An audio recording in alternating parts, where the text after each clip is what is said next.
Welcome to Elevate Your Life and Soul. I'm your host, Marla Kennedy, life coach, mama, and spiritual soul seeker. Each week, this podcast will bring you interviews, stories, and mentoring so you can truly know your value, know your worth, and elevate all areas of your life. Let's rise together.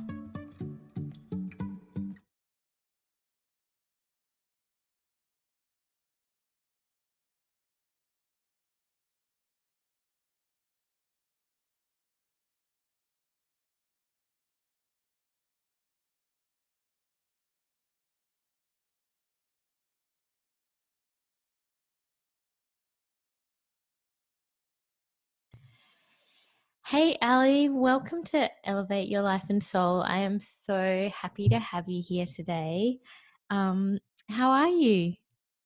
Hey, thank you so much for having me. I'm so excited to be here. I'm really excited to talk about this topic. Yeah, so I would before I start, I'd just love to jump in and ask, what was the last thing you had to eat? I had some scrambled eggs Cool, yum, for delicious. lunch, not breakfast. Yeah, nice. I Scrambled eggs are like good at it. any time of day. That's totally cool. We actually just had like pasta for breakfast, which was our Uh-huh. leftover dinner. So, yeah. And I'd love you to just quickly just share a little bit about who you are and your story. Sure. So I'm Aly Wilkins, and the short version of the long story is basically, I lived normal life, like grew up with my family, went to school, went to college, did all the right things in terms of like got a good job. And I remember one day I was just sitting at my corporate job. I think I was 24. And I had this realization of like, oh my God, I'm not going to retire for like 50 more years. And this just huge realization hit me. I was like, I can't live this way. Like, I'm just going to work, coming back home, watching TV, going to sleep, and reliving the same thing every single day, living for the weekend, except on the weekends, I was either partying or I was sleeping all day because I just got really depressed once I had that realization of like, oh, this is what life is going to be. Mm. Um, and I'm so grateful because I started to see these examples of people who were doing different things and who were living life kind of outside of the normal, like get a job box. I was like, oh, there's a different possibility. And these people like just popped in at the perfect moments to inspire me. And I just decided I'm not gonna do this. Like I'm gonna create something different for myself because I can't just sit here I worked in marketing, so I was just like on the computer all day doing like advertising for companies I didn't care about. I was like, this is not what I'm here for. Like, this isn't fun. I'm not enjoying myself. So I kind of went on this journey of trying to figure out like what I was here for. I quit my job. I went to Bali and did yoga teacher training, which Yeah. was really just like, I have no idea what I want to do. Let me just run away and see what happens. Yeah. And when I came back, I had like some little breadcrumbs of clues and ideas of what I wanted to do, but I didn't really know how to do it. So I ended up going back to corporate, but I slowly learned about manifesting and law of attraction. And so I manifested better positions, better pay, better like environments at work. And I used the salary I was earning to fund like exploration of my soul, basically. Mm. And over a few years, I explored so many different things. And once I found coaching and personal development and spirituality and all of this stuff, like it was just game over. I was like, this is it. This Mm. is what I want to do. And I want to help other people just live more freely and live really their dream life and not feel like they have to be confined to something. So that's what I do now. And that's the short version. But Mhm. yeah. Um, yeah, and so you describe yourself as a spiritual life coach? Yeah. I think it's really important that we are utilizing like the laws of the universe and our spirituality to allow us to dream bigger and all of these things, but also grounding them with practicality. Like we need both. And what I found when Mm-hmm. I was studying is most people either teach like all super woo woo stuff, like very all manifesting, which is super fun. I love that work. But a lot of the times what I found is when we're in that area space, we can't actually hold what we're creating. We need some of the practical, like grounded rules of planet Earth, basically, in order to stay rooted down. Peta Kelly says that, I think she said this really beautifully, and she's like, I'm like a kite just flying up in the air, like, and the kite could go up and up and up forever, but somebody's got to grab that string and make sure it doesn't completely fly away and just like go into space. Yeah, So I that's feel so like we true. have to have both. Yeah. Yeah, and I totally agree. I think you can go like way too far one way or way too far the other, and it just, Yeah. I mean, we're having this human experience for a reason, like, you know, Mm-hmm. like you've got to embody that as well. I think it's really important. And so for you, like, I mean, a lot of people I know find it really hard, like managing overwhelm, and they get really stuck in like what they're doing, unsatisfied, unfulfilled. What would you say? How can you speak to that a little bit? Yeah, I mean, I feel in your spiritual journey, and everybody's on one, whatever you're going towards is going to feel somewhat overwhelming at first, whether Mm, it's, parenthood or motherhood, or you find out you're pregnant and all of a sudden you're like, there's all of this information that you're kind of expected to know, or all of these different, it's a whole new way of being, and you're like carrying a being inside of you and all these different things. Anything new we go for, we're probably going to experience some sort of overwhelm. um, and for me, I always go back to the question of, what is my priority here? Like, what's the most important thing for me to be working on right now? Instead of, so for example, like, I feel a lot of women especially have kind of a more significant relationship with overwhelm, because we have a lot on our plate. We've really been taught to multitask, and it's like glorified.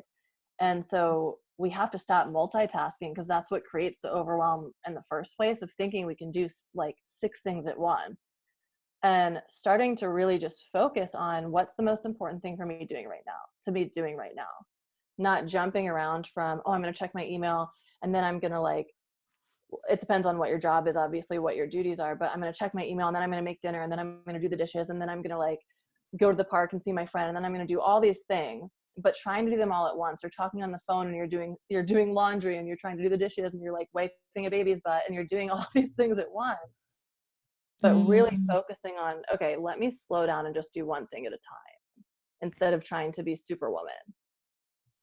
yeah, totally. And so how, like, could you give an example of how you kind of like throughout your day manage that, and like just stick to one thing at a time? Because I think sometimes it can be hard for people to click on exactly Yeah. what to do, you know, like.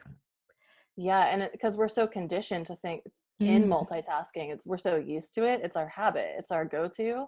So first we have to literally train ourselves not to do that. So for example, um, I think the first part of it is like looking, if you're somebody who writes a to-do list, if you don't write a to-do list, maybe something that can support you is starting to write it.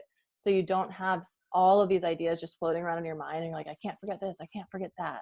mm, I'm the person I've written a to-do list, I think, honestly, since I was like a child. Like, yeah. I'm really, I'm really organized. But what I realized was, I was putting so many things on my to-do list, like it ever would have been possible for me, for Yeah. me to do all of these things. Like, what am I thinking?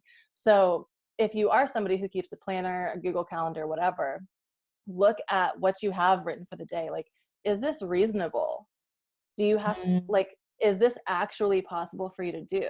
Because what I realized is I would be pushing tasks down like days and days and days, and then weeks and weeks and weeks.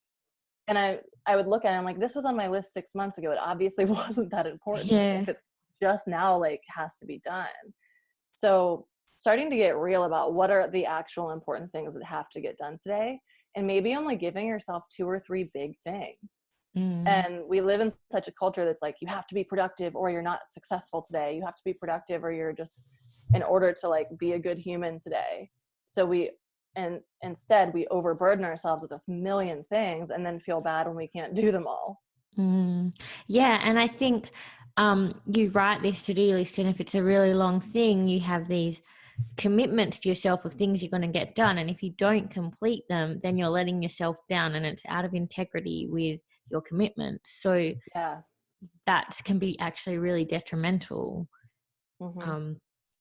So do you think it's important to start really small when you do them, and maybe just start with like one small thing and then maybe build up on that? Or what would your Yeah, for advice be? sure.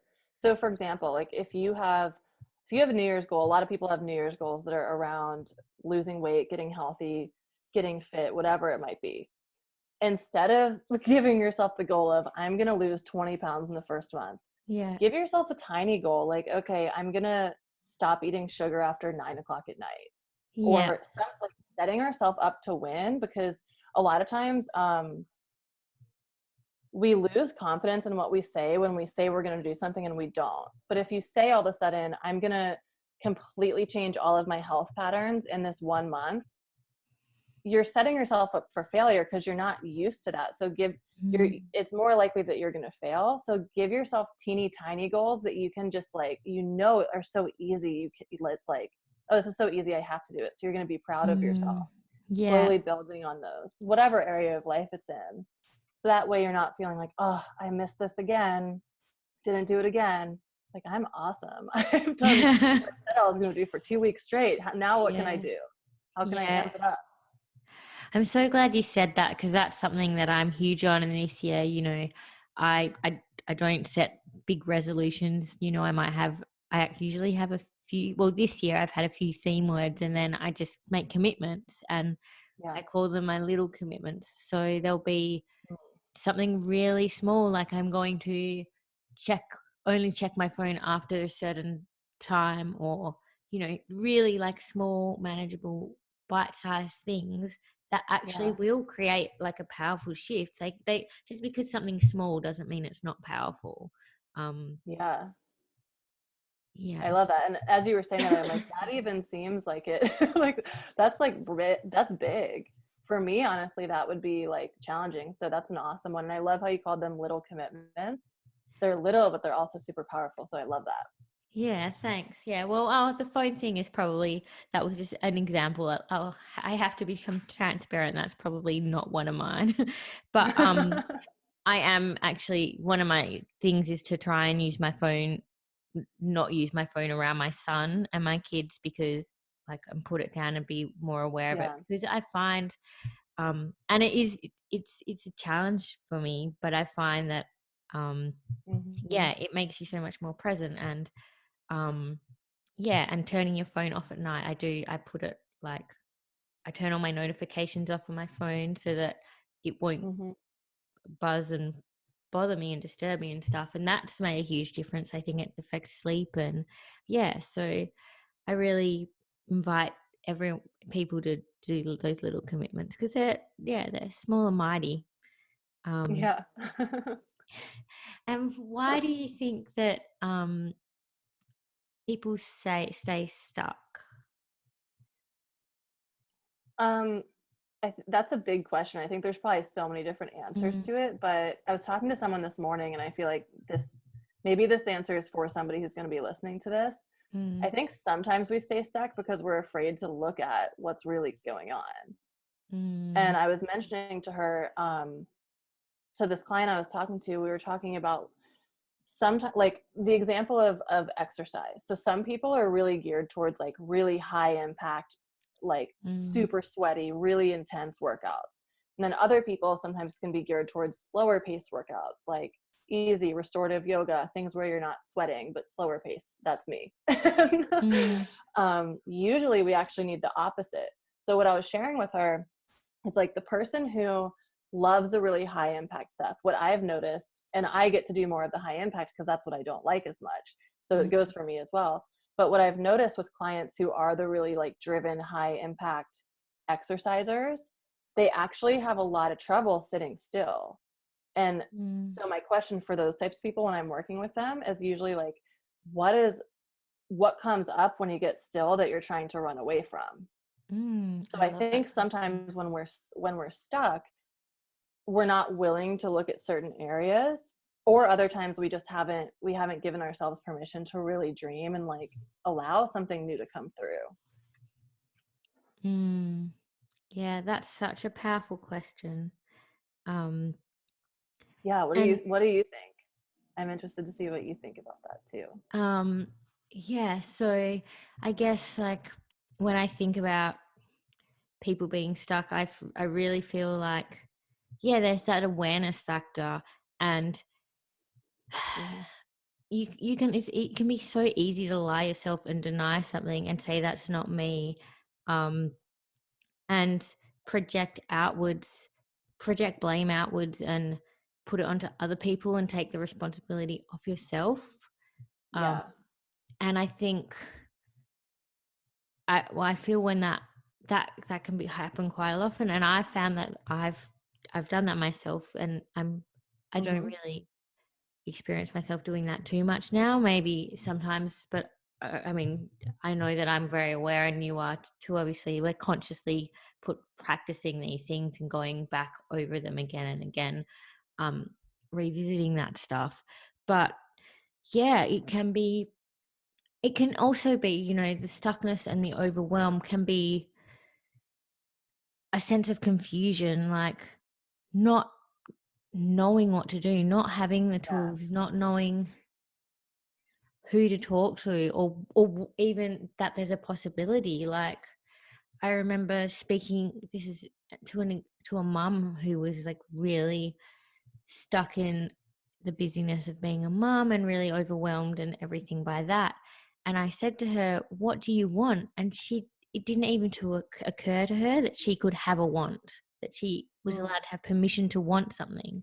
Like, and she was thrown by that. And to me, I think there is a lot that happens a lot.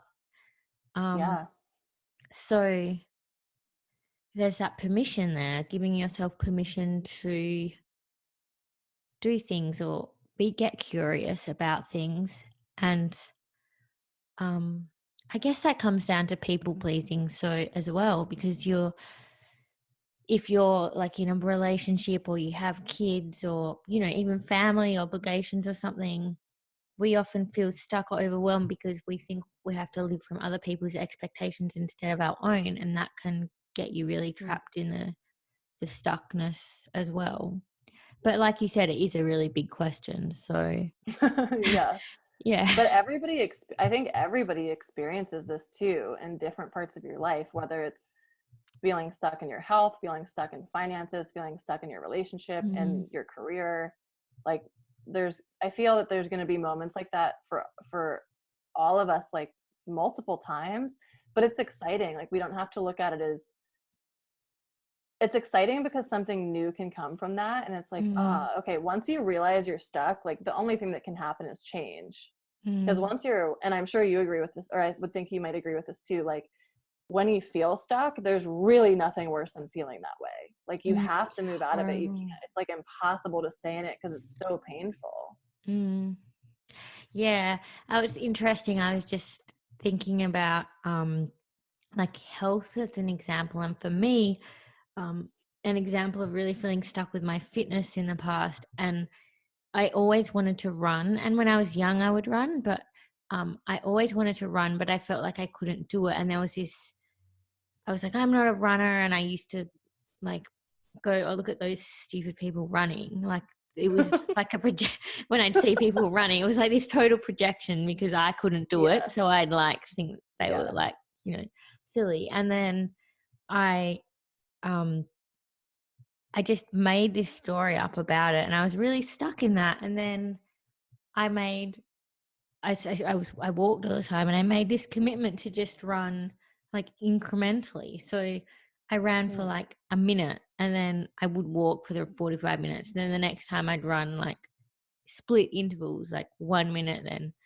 1 minute off. And I slowly build up. And then I suddenly like was running 7Ks, or I don't know how many miles Wow. that is. But Yeah. yeah, and it was like making that tiny commitment to myself and proving to myself that I could incrementally step it up, and also not not giving into the like sense of failure, because if I'd just gone into it like trying to just run and go for a run, like however far it was, I would have failed and I would have felt like a failure and like I could have done it and been stuck in that overwhelm, and that's Yeah, that constant cycle because I let myself down and I didn't do what I thought everyone else was doing, and that I should just be able to get in there and do it straight away. And so I think starting, it goes back to that starting small and making commitments that you can achieve, and that really will help you get out of that stuckness. for sure. And I love how you brought up that, like, the judgment of other things, because I totally resonate with that. Mm. I think when you're feeling stuck, sometimes in the space before you realize you're stuck, you have all these judgments about, maybe it's running, maybe it's about a certain type of person or whatever. And it's really because it's like a shadow reflection of what you kind of maybe wish that you had, or something that you could admire, but you're looking at the other side of it. For me, Mm. something that came up that I realized, I don't know, a couple of years ago, I would look at people who were like influencers or who were on video a lot or something, and I'd be like, oh, they just want so much attention. But really, Yeah. really, I was like, I wish I had the courage to do that. I'm way too scared to do that. I'm Mm. afraid to put myself out there. And I had never connected those two dots until you'll have like an aha moment where you're like, oh, like for you, where you said, oh, maybe like I do want to run. Mm. And I think it's important to look at those judgments, because that might be exactly actually where you want to go. Mm. So with that example for you, what happened with that? What did you do? Well, it happened actually, that moment happened at a big event. And I said something, and the facilitator was like, "Oh, so you think they're looking for attention?" And I had never connected those two dots, and that was something that actually I had heard growing up a lot, like, "Oh, this person's just looking for attention. This person's looking for attention over here," which was an insecurity of one of my parents. Mm. But so when the facilitator brought this up to me in the event, it was just like like mind Yeah. explosion. And I realized all of a sudden, like, wow, I've been judging this type of person my whole life and never knew that it was like connected to myself and my own insecurity.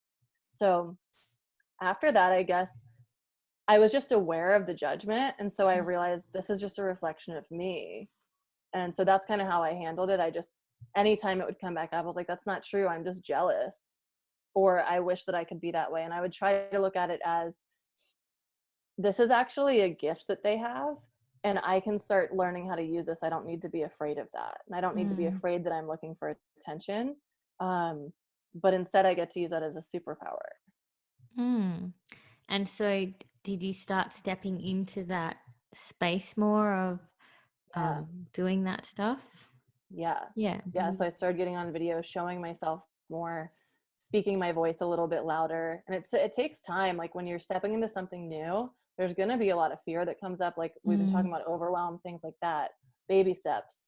I mean, it's so beautiful how this is all coming back together. Like baby steps, taking those, like creating small wins, so Mm. that you're not judgmental about yourself, and you can just cheer yourself on, no matter like however you're doing with it. You can Mm. set yourself up for success. Yeah. And what would you say to someone who was like, so they've stepped forward, they've stepped into that and they're starting to do it, and then they feel the fear and the anxiety like coming up, while they're doing that? What would you suggest to help? Like, I mean, you pay attention to it and bring awareness to it. What else could someone do to just make sure they keep going so they don't get stuck again by that, or paralyzed by that fear? I think asking yourself some questions. So, like closing your eyes, taking a deep breath. Because when you're paralyzed with fear, like the feeling that comes to me is just tightness, and it's like you're not breathing. You just kind of like freeze in place. And so, taking some deep breaths, like allowing yourself to slow down a minute and be like, okay, what's going on here? What am I Mm. afraid of? So, for my example, like being on video, the first time I went on Facebook Live, I think my whole body was like like just flooded in sweat. But Mm. before I went live, I could have canceled it and I could have been like, never mind, I'm not going to do this. Instead, I asked myself a couple questions, which were like, what is really the worst case scenario here? Did I make a fool of myself on video and I can delete it? Like, what is the real what's really at stake here? What am I really afraid of? What's the worst case scenario? If you're not going to die, you can still do something. It's like, what's the benefit of me doing this? Why am I doing it? What is the reason I want to do this? How is this going to help me grow? And then getting back to your why of doing it is really going to support you. And the why conversation sometimes can feel like tired, but it's really important to have those strong roots for why you're doing something, because otherwise your emotions are going to get in play and you're going to be like, well, my whole body is sweating, so of course I can't go on video now because everyone's going to see my pit sweat or whatever. Yeah. So going back to your why. Yeah. For you personally, what benefits did you have from stepping into that, going live and doing those videos and facing that fear? Well, I mean, a lot of things. Some of it was just personal, like gratification for myself. Like, wow, I'm proud of myself for doing this. I wouldn't have done this 2 years ago. Like, a lot of my friends wouldn't do this. They would be afraid of this. Like, I'm really proud of myself. I was really courageous. And I think that's actually probably the most important thing. Yeah. Showing yourself that you can do something, because then the more scary things you do, the more things you do that you're afraid of, like, then the bar just gets higher and higher. But for me, like, that's what created the life that I wanted. If I hadn't been able to get on video, I could never have left my job and been working for myself for now it's been 2 years. I would still be in my cubicle like, oh, I wish that I could leave. Wow, that's huge. Yeah.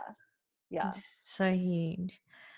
And in general, what hurdles and obstacles have you personally faced, and how did you overcome them? In regards to anything in particular, like in business or just in life? Yeah, sure, in business, yeah. I mean, there's so many. I think that honestly, even over the things that have been like traumatic or really intense, the hardest stuff has been dealing with my own self-doubt and overcoming the thoughts in your head. Even like, I've worked so much on what I allow to come in my head and what I focus on and all those things, but still doubt will creep in all the time. And that's been actually the hardest thing for me. And it's been pretty like consistent throughout the journey. Like, I don't think it goes away. You just have to develop a different relationship with it. But in the beginning, it was like crippling. Like, the first few months, the first few years were just I think the biggest hurdle, like with the self-doubt, has been doing something new it hasn't really been done that often before. Like coaching is a really new industry. Having your own business online in the span of, like, when you look at all of time, it's very new. And so there's a lot of new things that are going to come up and a lot of new challenges. And anybody listening to this podcast, probably like us and our peers, we're like breaking generational habits and beliefs and all of these things. And that's not always popular. So dealing with all of that as well, like from family, from friends, from people not agreeing with what you're saying, and learning that it's really not about that. It's about you just doing, like, I always ask myself the question, how can I impress myself? That's the only question I care about, because if I listen to all these other people, it's not, or my self-doubt, I'm not going to be happy. I love that question. Yeah, I've had people ask me if coaching is a pyramid scheme. Oh yeah. Like, Yeah. just totally don't understand and don't get it. And when I pay attention to that stuff, it throws me off. And so it's really effective to try and useful to try to block out that noise and stuff. And yeah, just focus on, stay in your own lane, focus on yourself. And how would you say to someone to get out of that, like listening to other people or comparison as well? I think that's another thing that can really throw people.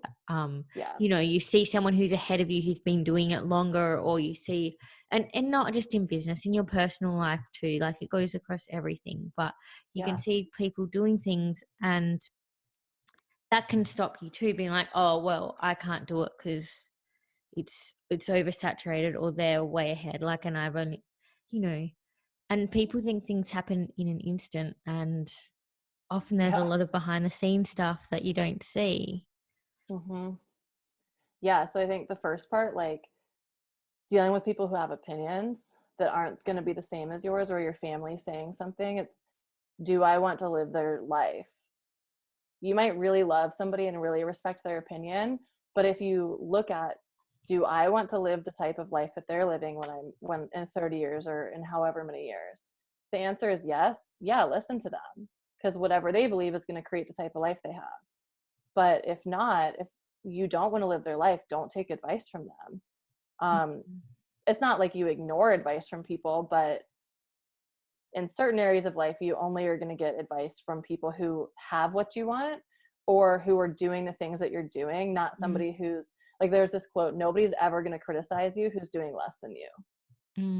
Only like only Yeah. people, nobody's going to write a mean comment if they're in the same game as you. They get it. So Yeah. that part first was huge for me, like in helping me figure out who I should actually get advice from. And yeah, the comparison thing is huge. And I think for me, it's been extremely important to not put people on pedestals and to realize just what you said, like there's always stuff going on behind the scenes that you do not know about.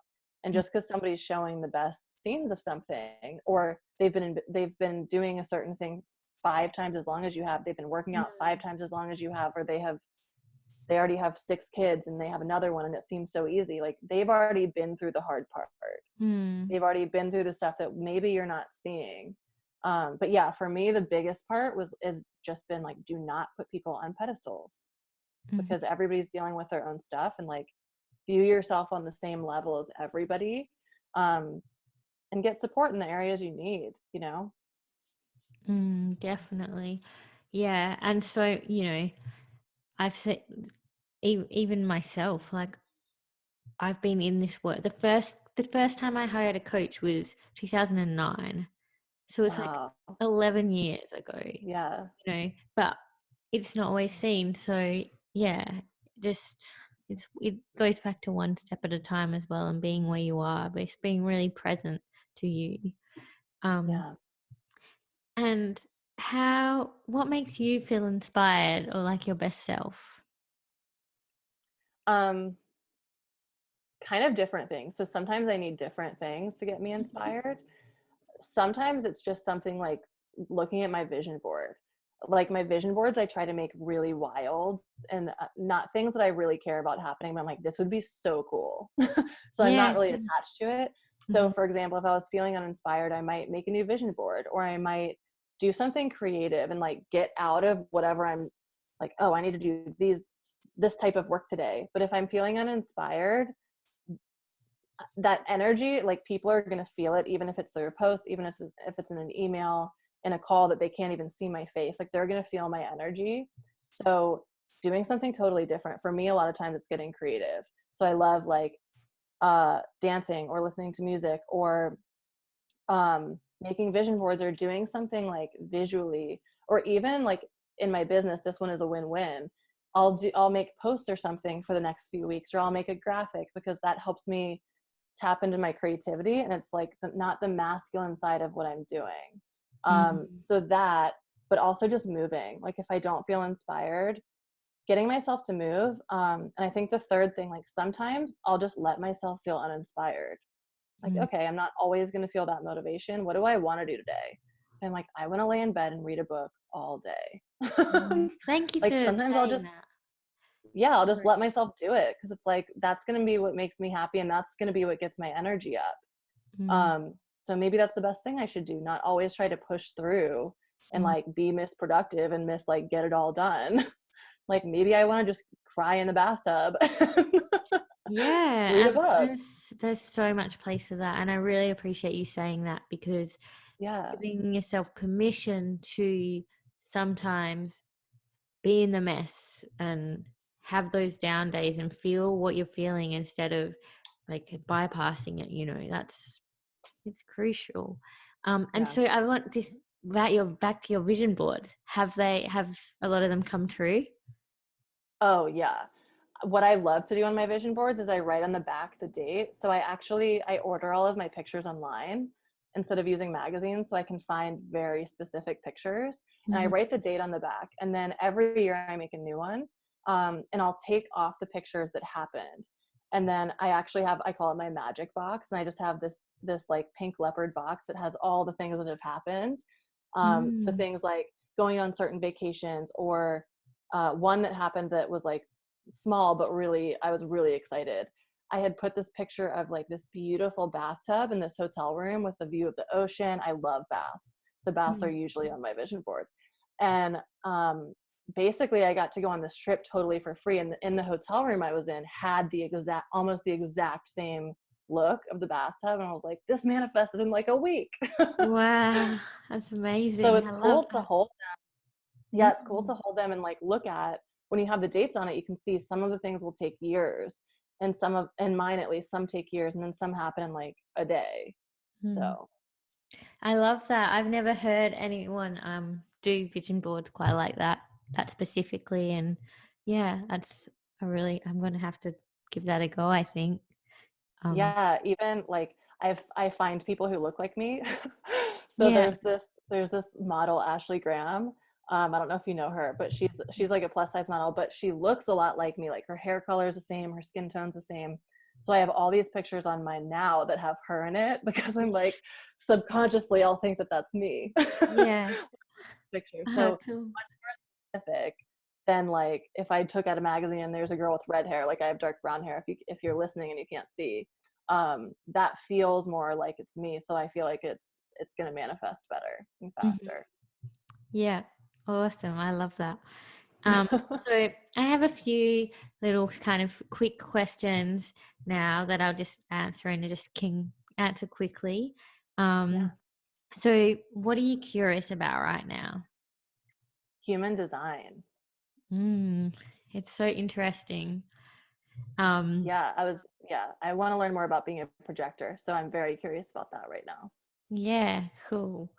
And what's your favorite book and why in just a few words? There's so many, but the one that's popping up is called Radical Forgiveness, and I think you've may have read this book too. Hmm. Yeah. And it's one of my favorites because I think it's required reading for every human. Like I think kids should have to read this in school and Mm. learn how you really actually forgive people, because I always thought I knew how, and I never was, because the judgments would still come back later. Like if the Mm. judgments are still coming back, you didn't forgive somebody. Yeah. And I've read that one many, many, many, many times, and it's just always a really good resource when I'm like in the feelings about something and I'm having a hard time like separating myself from it. So I think that one's my favorite. And it's by Yeah. Colin Tipping. Yeah. I'll put it in the show notes actually. I haven't read it for a couple of years, so I might have to dive back into it because it's a beautiful book. Yeah. Um, okay, and so room, desk, or car, which would you clean first? Like my bedroom, Yep. I think bedroom. Okay. Um, and what profession other than your own would you like to attempt? I always think being an author, actually. I was going to say, well, there's two. One, I really see in my vision, my biggest dream is to be a really impactful author. Like Mm. that's just what I really see for myself and what I'd be so excited about. Um, but also I've always thought about how cool would it be to just be paid to like rate hotels, and you travel to like luxury hotels and just rate them and write reviews. I think that would be really fun. That would be really fun. Um, Maybe like before you have a family in your early 20s, that would be like the best. yeah. Yep. Um, and on a scale of 1 to 10, how weird are you? I think it depends who I'm with. Okay. Yep. Like certain people access a different part of the weird. Like Yeah. I'm one sort of weird with my boyfriend, and I'm the same me in all places, but certain people just kind of access a different part of you. Like with my best friend, I might be different, but I would say like 6.8 Yeah. overall. Yeah. And in terms of your business, what do you wish you'd known when you first started out? I wish I would have known that there's so much you don't see behind the scenes, like we were talking about Mm. before, that it's not always what it seems. And some people are very good marketers, and I think I would have realized that before. And Mm. that goes for companies too, not just people. Like marketing itself can sometimes be very misleading. Mm. So what advice would you give to that new fresh version of Aly? I would say really tune into your intuition before you make any decisions. Mm-hmm. Now I think that I do that, but in the beginning I didn't as much, and I trusted more of like what appearances showed or what somebody said about themselves to me. And I didn't really tune into like, okay, how does my gut feel about this? Or I would just ignore my gut saying something. And now I've learned so many times, like, you got to listen to that. Like, I've learned the hard way. So now I listen. Mm. Or I Yeah. try to do the best I can. Usually I listen. Yeah. And how do you usually start your day? It really depends for me. It's actually very different every morning. Mm-hmm. If I'm feeling like I want a really slow morning, I'll do affirmations and I'll read and I'll just like sit on the couch and have coffee. And I don't have kids or anything. If you guys are listening and you're like, how? Yeah. Like, so I have the luxury. I'm 29.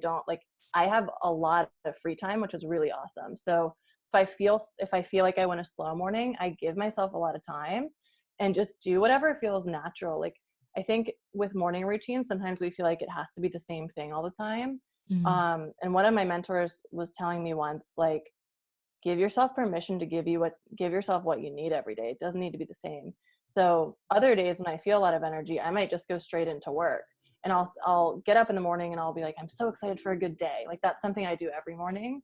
When I wake up, in my mind, I just try to think, I'm really excited for today. Like, what would be so interesting if it happened today? What would be so cool? So yeah, it just kind of depends on my energy level. Mm-hmm.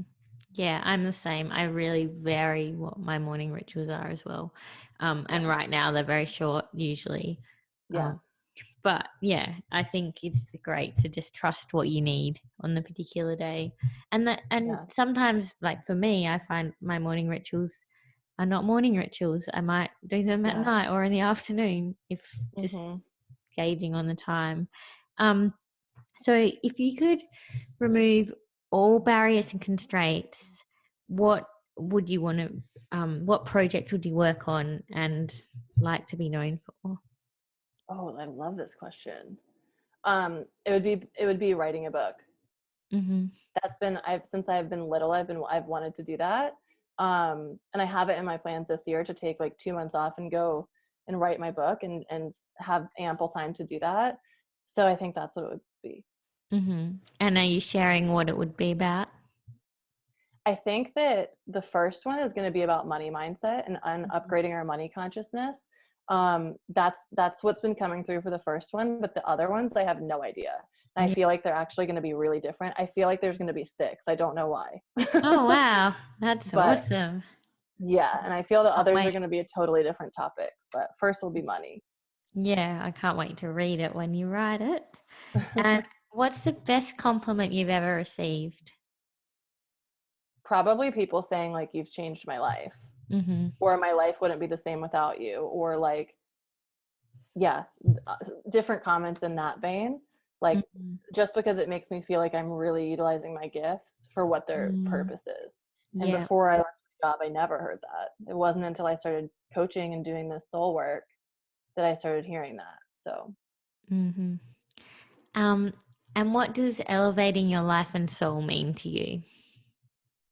I think it means really giving yourself the permission to live your life the way that you want to. Mm. Not that your parents want to, not that your husband wants you to, but the way that you want to. Yeah, beautiful. Um, and so is there, before I go into like how people can connect with you and stuff, is there anything that I should have asked you or that you would have loved me to ask you that I haven't? I don't think so. Maybe one tiny thing. I think the question you can ask yourself, and we may have touched on this a tiny bit, but if you're feeling like you're stuck in that overwhelm loop, like, Mm-hmm. what is the one thing I can be focusing on right now? What's the most important thing for me to focus on? And just focus on that question. Mm-hmm. Thank you. That's great. I think that's a really useful thing to do. And so I have one other question actually that I just thought of that I really like. What is something that one of your programs did for a client that you didn't expect? Oh, good question. Let me think about this one. So I work with people just like spiritual based life coaching and also business coaching. But what I didn't expect is one of my clients who was a business client, she really wanted to learn about feminine energy and masculine energy. So I incorporate that in a lot of my business work with people. And she told me after we worked together, she was like, P.S. I think the biggest perk of working with you was not just the business stuff, but actually transforming my relationship with my partner through the feminine and masculine, which we were just focusing on her leaving her job and her getting a business with a little sprinkled in. It's like, ooh. Oh, that's so cool. Yeah. Yeah, like everything Awesome. is so connected. You think you're working on one little topic and it's like, no. No, it always brings something completely different up, doesn't it? Yeah. Yeah. So what have you got going on right now? How can people connect with you? What offer do you have for the world, for the listeners? Yeah, so I have a lot of different things. Like I said, I do spiritual life coaching, and I also love sharing information about money with people. And I feel like money, raising our money consciousness is really important because it touches every aspect of your life, right? Like your relationships, if you look at statistics, most divorce happens because of money stress. So if we could have more peace in our financial life, it would touch your relationships, it touches your health, it touches literally the way that you're living. So I do a lot in that area too. So I would say if you're interested in any of the stuff I offer or business coaching, leaving your 9 to 5, go to my website, alywilkinscoaching.com. And I have a whole store there that has a variety of different courses, different downloads. You can get at all different price ranges. But if you want somebody one-on-one, you can actually apply to work with me there too. And we can see what the best fit would be.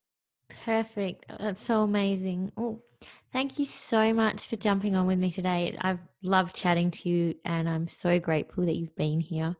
Thank you. Yeah.